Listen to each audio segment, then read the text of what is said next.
Well, as the cost of living continues to rise, many Americans are adopting a new retirement plan. Just keep working. Don't retire. A new study found about half of middle class Americans who are employed plan to work past 65. So, CBS News MoneyWatch reporter Aimee Picchi is following this story for us and joins us to explain. So, Aimee, in a way, this kind of doesn't surprise me. You know, we've kind of, for many, many people, we've gotten rid of things like retirement plans, and you're depending on your 401k, and most people don't have enough money in their 401k. But you tell me, what's behind this trend? Yeah, hi, Emery. You're quite right. I mean, a lot of this is due to people just feeling that they don't have enough saved. But there is something else that's a little bit more positive going on here, which is that some ideas and views about retirement and turning 65 have changed. I mean, a lot of people feel like they're not ready to retire at 65. So their quote unquote retirement involves some level of work or volunteering or something that maybe keeps them active. So there's sort of two sides to this. So it's not all negative. I just want to point that out. But there, of course, is a big retirement gap right now with people generally not having enough saved for a long retirement. I think that's a good point. You know, people are more physically active than they were maybe a generation ago. As we get older, people are sharper mentally, and they're living longer. And I'm wondering what role life expectancy plays in when people are calculating the retirement age.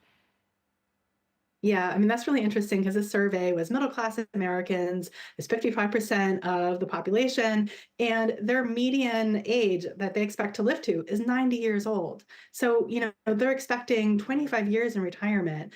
That's much longer than previous generations when maybe you would have funded like, 10, 15 years of retirement. So basically, Americans are seeing that they need to fund a longer retirement. And, that's an issue, especially when I think the median household right now, middle class household, only has $66,000 saved for retirement. Wow. So, how are you going to fund 25 years of retirement with that money? So that's part of the issue that's happening. But I think one thing that's interesting about this too is that many people actually underestimate how long they might live. Is called longevity risk. And that's one thing retirement experts really want people to understand is that you might live a lot longer than you think. And so that's another reason why they urge people to delay claiming Social Security because you can get a bigger benefit the longer you wait to claim Social Security. So if you're living to 90, 95, it's better to have a bigger Social Security check to help fund that longer retirement. Definitely. And are workers in certain industries more prone to this trend of pushing back retirement?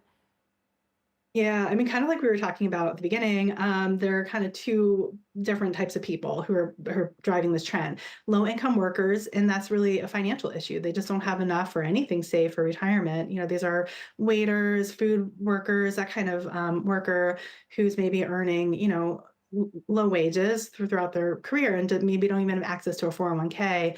But then there is another type of worker who's also driving this. They tend to be college educated, older Americans who work in white collar professions or the arts.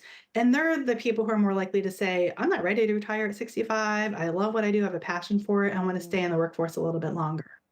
I wonder, though, about the greater overall sort of economic impact of having an aging working class. I wonder if there will be enough jobs available as people get older. Even if they want to work, they might not be able to. Right. Well, I mean, right now, our labor force actually needs workers. That's something we saw in the pandemic, that there was a real labor shortage. And employers still say they need workers. So, keeping a bigger labor force and keeping people in the labor force for longer actually has a positive impact on the economy. But there are some other impacts that maybe are not so positive. And one that we're seeing right now is that with boomers retiring at record levels right now, Social Security is spending more than it's taking in through taxes. And that's an issue because it means Social Security is running through its trust fund, which you've probably heard about. A lot of our listeners have heard about. And that means that trust fund will be depleted in about 10 years. And at that point, Social Security benefits will be cut by about 20%. So if they don't fix it, I mean, there are ways to fix Social Security, but right now, the trajectory is Social Security spending more than it's taking in. The outcome could be cuts in retirement benefits, which of course means that more people might have to stay in the workforce for even longer. So that becomes, again, like a cyclical issue. Like, Yeah. is it good for the economy? Maybe, but at that point in 10 years, who knows what the labor force might look like. So yeah, that is an issue. Oh, man. Aimee Picchi, thank you very much.